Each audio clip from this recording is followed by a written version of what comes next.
Have you ever played Phelios for the Mega Drive?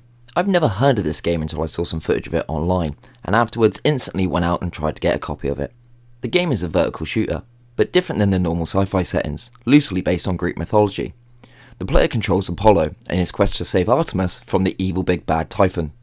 Set across 7 stages, your aim is to kill everything on screen, avoid traps and level hazards, power up to increase your attack and your health, and kill the end of level boss. The controls couldn't be simpler. The D-pad moves you around on screen, while A, B or C will fire a shot from your sword. Holding down one of those buttons will fill the sword gauge on the right hand side, and letting go will fire off a charge blast. Initially the character control is quite sluggish, and you only get to fire off one shot at a time.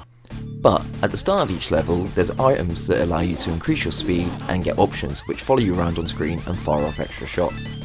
Unlike most shooters, you have a health bar, which is indicated on the right hand side. Thankfully, getting hit doesn't take away any of your power-ups, but if you do die, it does mean you're going to start from scratch. Along with the speed and option power-ups, there's also 3 weapon power-ups: beam, homing and a cross.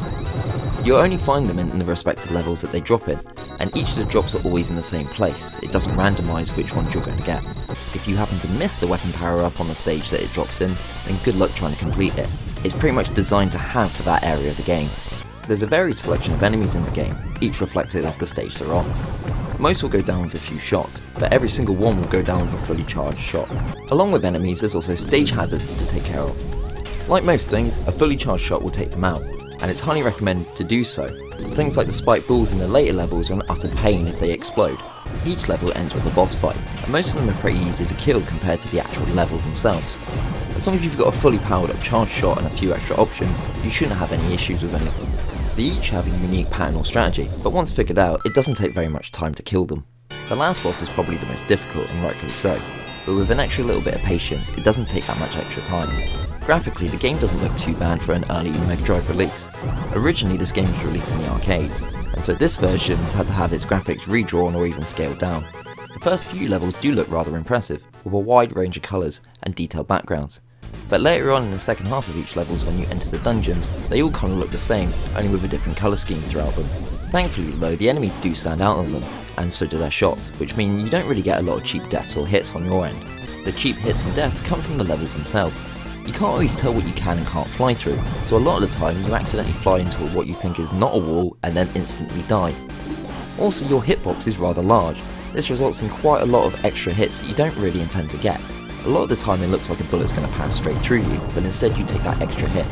Thankfully though, because of that life bar, it doesn't mean you're going to have to start straight away again. At the end of each level is a small cutscene that plays out, helping to flesh out the story a tad more. But I can't stop myself from laughing at how bad the digitised voice acting is, as it tries to read out the text on the screen. I'm being held in the temple. Save me! Quickly! In the sound department, I really do think the music fits each stage rather well. It helps really set the mood. But the sound effects themselves are kinda lacking. There's not that many of them. You're constantly hearing the same explosions, enemy grunts, and your charge bar on your weapon constantly making a pinging noise. This does get grating after a while, especially if you intend to play the game from start to finish. Overall, I didn't really find the game too much of a challenge. There are some harder areas in the later levels, but once you get the hang of the strategy needed to play those, it's not really too much of an issue. You do get a choice at the beginning of the game between 2 difficulty options. The first one allowing you to play through the first 4 stages, the second allowing you to play through the full game. Completing the game gives you a 3rd expert difficulty, the only difference being that you start with 2 health instead of 3. I am glad I picked this one up. It is fun for a few hours, and it is a nice change of pace from the typical sci-fi setting as I said before. While a few of the areas can get a little bit irritating, overall it is a fun experience, and I really do like the box art of the game.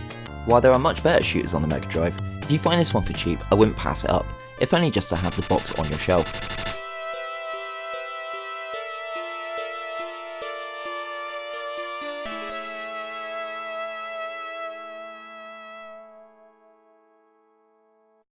Have you played this one before, or have you got any suggestions for any other videos in the future? If so, leave a comment below, and if you enjoyed the video, don't forget to like and subscribe. Thanks for watching.